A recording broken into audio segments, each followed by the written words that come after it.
Doctor صاحب یہ سمجھ رہا ہے کہ اگر یہ دونوں ممالک کے درمیان کشیدگی برقرار رہی تو علاقائی سلامتی کے لیے خطرہ بن سکتی ہے. روس یہ کشیدگی ختم کروانے میں یا کم کروانے میں کوئی کردار ادا کر سکتا ہے؟ دیکھیے اگر کر سکتا ہے تو کر لے.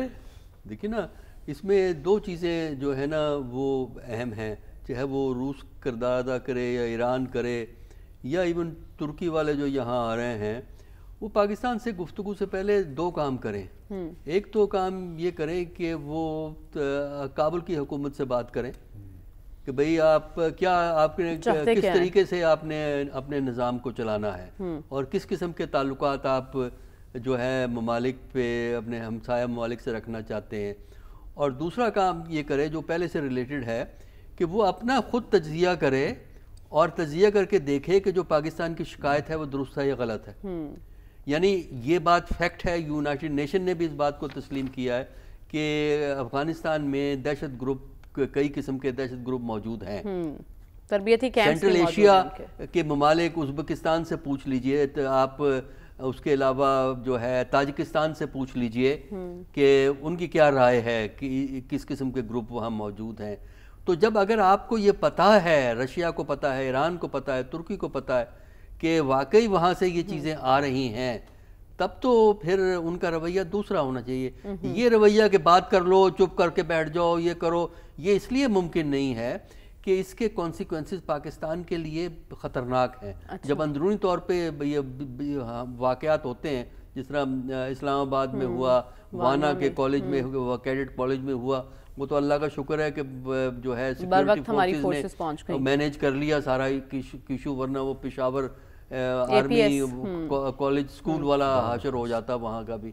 تو اللہ کا شکر ہے کہ وہ سیکیورٹی فورسز نے کام دکھا دیا وہاں پہ. دیکھیے تو یہ ہے کہ اگر یہ ملک اس بات پہ کنونس ہیں, یا تو یہ کہیں کہ پاکستان کی شکایت غلط ہے, پاکستان سے کہیں دیکھیے ہم نے چیک کیا ہے وہاں تو بڑی اچھی نظام چل رہا ہے, کوئی دہشت گرد. لیکن آپ کیا کہنا چاہ رہے ہیں, اگر یہ کنونسڈ ہیں تو پھر کیا ری ایکشن ہونا چاہیے, ان کو کیا کرنا چاہیے؟ نہیں, ان کو پہلے ایڈمٹ کریں کہ یہ پھر یہ پہلے افغانستان کو سمجھائیں نا, اس کے بعد پاکستان سے بات کریں. پہلے افغانستان سے بات کریں کہ بھئی تم چاہتے کیا ہو, یہ گروپ تمہارے یہاں موجود ہیں, رشیا کو بھی پتہ ہے یہ گروپ موجود ہیں, تو لیکن یہ لیپا پوتی کہ جناب وہ موجود ہیں, ہاں آپ بات کریں. بات کس بات پہ کریں؟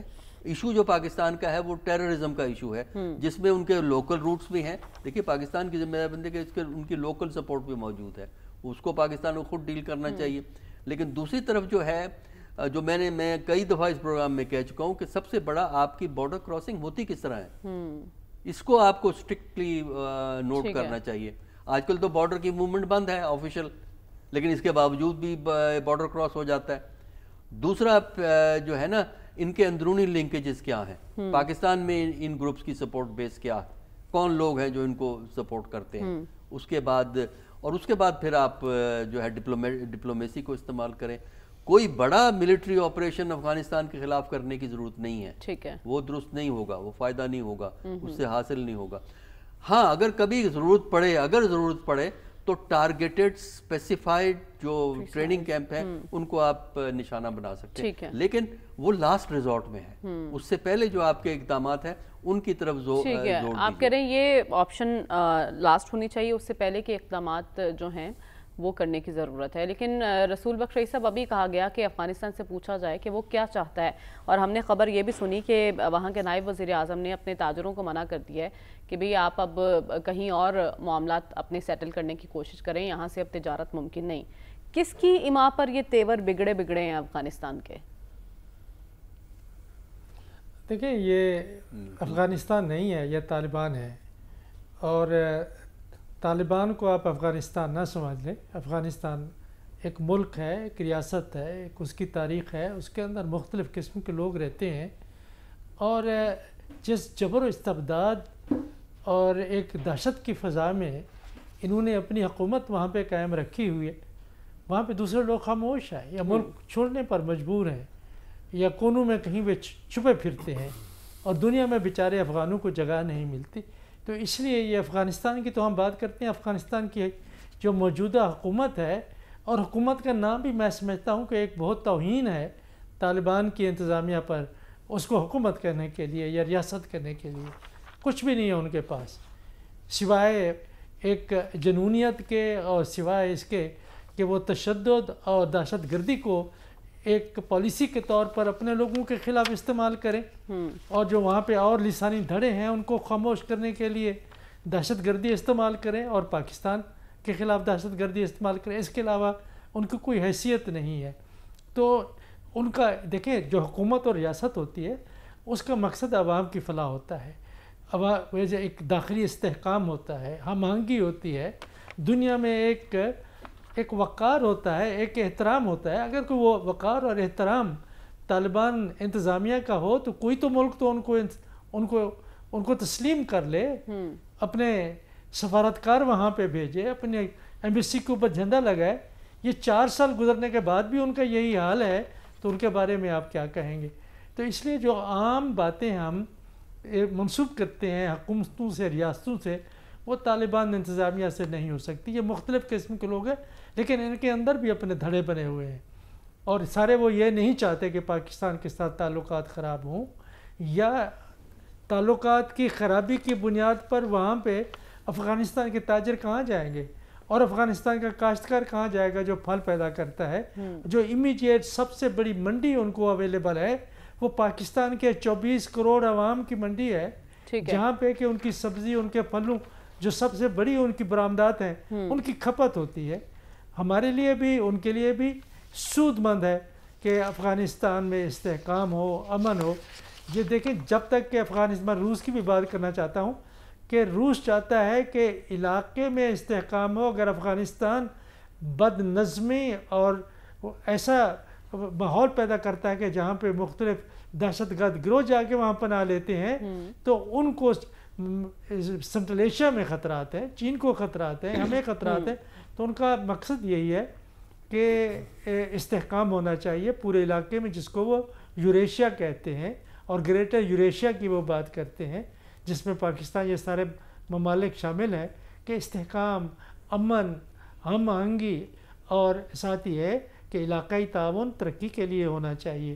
تو اس مقصد کے لیے وہ چاہتے ہیں کہ ماضی میں بھی انہوں نے کوششیں کی ہیں، یہ نہیں ہے کہ پہلی بار ایسے ہی کوئی بیان آ گیا ہے، بلکہ انہوں نے ایک جو فارمیٹ ہے جس کو ہم ماسکو یا رشین فارمیٹ کہتے ہیں، ٹھیک ہے، اس میں وہ طالبان کو بھی بلاتے ہیں، ایران بھی آتا ہے، پاکستان بھی ہے، چین بھی ہے، کہ علاقائی ممالک مل کے ہم کوشش کریں کہ وہاں پہ استحکام لایا جائے۔ تو ان کی طرف سے یہ جینوئن آفر ہے، دیکھیں کس حد تک وہ بھی کامیاب ہوتے ہیں۔ ٹھیک ہے، وہ ایک آپ کہہ رہے ہیں کہ جینوئن آفر کی گئی ہے اور دیکھنا ہے کس حد تک کامیابی نصیب ہوتی ہے۔ خالد صاحب میں آپ سے یہی جاننا چاہتی ہوں، قطر، ترکیہ اور اس کے بعد ایران اور اب روس بھی میدان میں ہیں اور سب یہ چاہ رہے ہیں کہ بات چیت سے مسئلے کا حل تلاش کیا جائے، لیکن ان سب میں افغانستان کیا چاہ رہا ہے اور یہ جو ممالک جن کو تشویش لاحق ہو رہی ہے علاقائی سلامتی کی، وہ کیا کردار ادا کر سکتے ہیں؟ دیکھیں جہاں تک افغانستان کا تعلق ہو، اس کو تو ایک بات سمجھ آ چکی ہے افغان طالبان کو جو اس وقت جن کی حکومت ہے، کہ کراس بارڈر وائلیشن ہوگی، ہماری طرف ایک شہادت ہوگی،